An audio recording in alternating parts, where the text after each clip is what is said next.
Добрый день, милая доченька. Поздравляю тебя, Леечка, с днем рождения.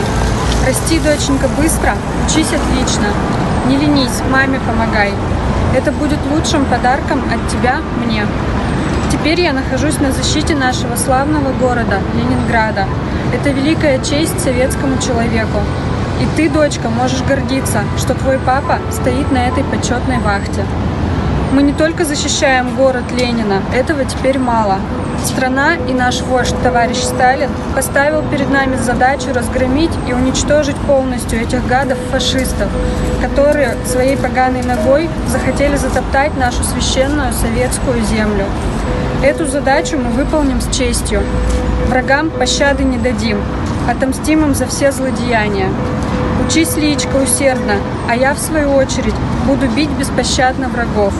Пишите почаще письма, пишите, как живете, как учитесь, как работаете, ведь меня интересует каждая мелочь вашей жизни. И когда я знаю, что вы живете хорошо, я чувствую себя радостным и бодрым. Передай горячий привет маме и Нине. Крепко целую вас всех, папа. Зезигов Дмитрий Ильич. Полевая почта 1713, часть 263. 23 февраля 1943 год.